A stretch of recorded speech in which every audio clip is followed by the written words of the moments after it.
Today I'm making this video to share my portfolio that got me into University of Michigan, as well as the University of Washington, the School of the Art Institute of Chicago, and University of Illinois. When I was first going through the application process, I was watching a ton of these videos to kind of get to know what my portfolio had to look like, or get some ideas for making my pieces, and it really just helped me a lot with the process. So I thought I'd give back to those people who helped me and also help new incoming freshmen. First, before I get into the portfolio, I'm just going to share some facts about my academics. I had a 3.5 GPA unweighted and a 3.8 weighted. I had a 31 ACT and I chose not to submit my SAT. I was president for 2 years of National Art Honor Society at my school. I was a varsity hockey captain for 1 year and I played on the team for 4 years. I won a Scholastic Gold Key my junior year and I was in honors in AP Art. For the University of Michigan portfolio, we were required to submit up to 15 pieces. And I decided that I was going to cover a range of topics and mediums in my work because that is what they really like to see in their portfolio specifically. But this does range between schools. Some schools like to see you in one medium, some require less pieces, and some are like Michigan where they like to see a vast array of pieces. So this isn't like an end-all be-all for all portfolios. This is just a portfolio that happened to work for me for this selection of schools.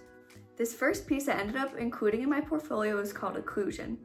And it talks about how the very much of the artist experience is hidden behind these barriers that the outside world never gets to see through, and how it helps exemplify how artists or non-artists will never be able to understand how much work we've actually put into our pieces and how much mental and physical experience had to go into that piece. My second piece is called The Death of an Artist, and it talks about how to make it in the art world, you either have to sacrifice what you love to do, what you love to paint, the subject matter you like to paint, for the money you're going to get, or sacrifice the money you might get for the art you want to get.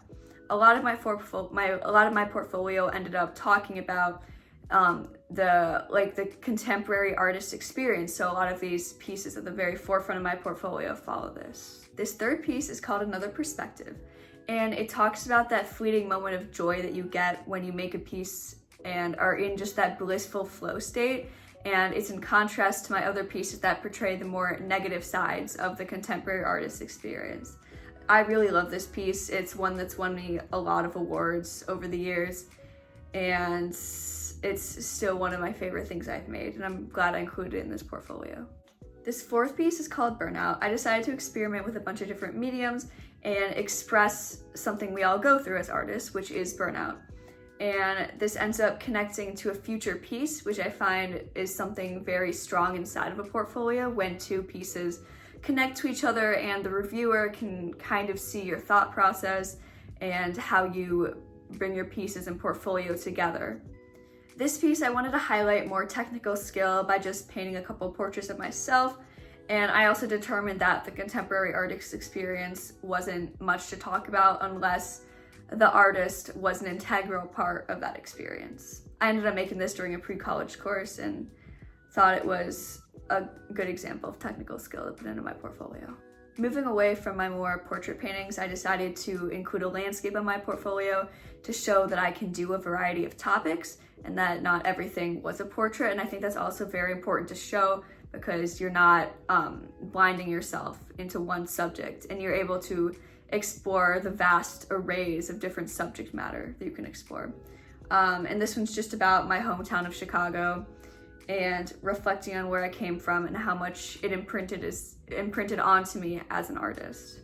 This was a charcoal piece that I decided to add to my portfolio to show that I can draw from observation, which is something a lot of colleges seem to require. And I think it's a pretty strong example of that. I also made this during pre-college, which was also a really good preparatory experience for me that a lot of pieces came out of. This piece is entitled Provisional Music, and I wanted to take a spin on a traditional still life and build one myself and also add a little bit of meaning to the still life. And the meaning for this one was kind of the death of art, and in this case, the death of music, and how much over the years it's become very insignificant towards other people.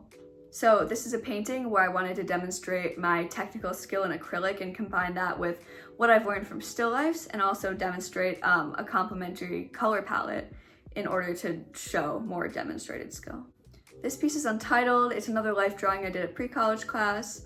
It was with chalk pastel and toned paper, which I feel helps show that variety of mediums, and that I'm able to work with more experimental color and experimental strokes instead of a very strict defined still life.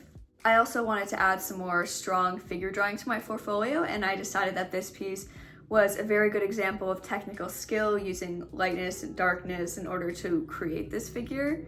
And I think overall it's just a good example of a study and kind of concludes my study of still lifes in general. At this stage in my portfolio, I decided that I would like to represent more mediums and show that I had a more diverse palette of artwork. And so I began to get a little more experimental in what I did and use mixed media or use something I'd never tried before. This piece, for example, is called Nature's Repetition.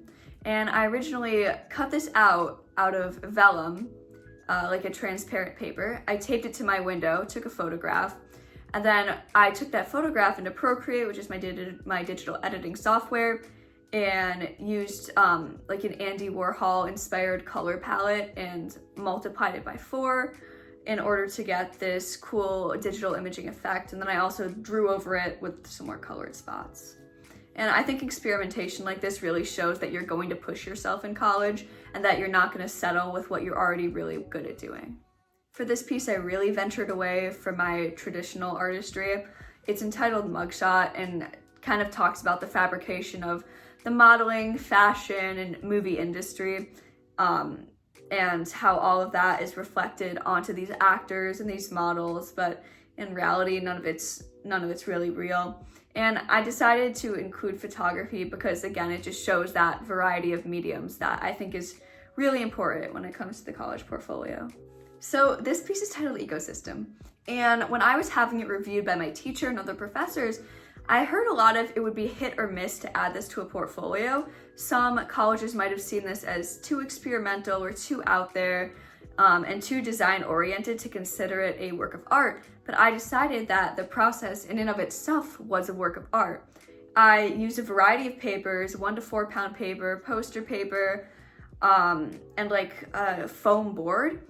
And I collaged them all together to create these different levels of opacity. And then I used inks, and I replicated images of the inks to put onto this canvas, and just have this super experimental piece that showed that I was really ready to get my hands dirty and just kind of do things I really wasn't comfortable with.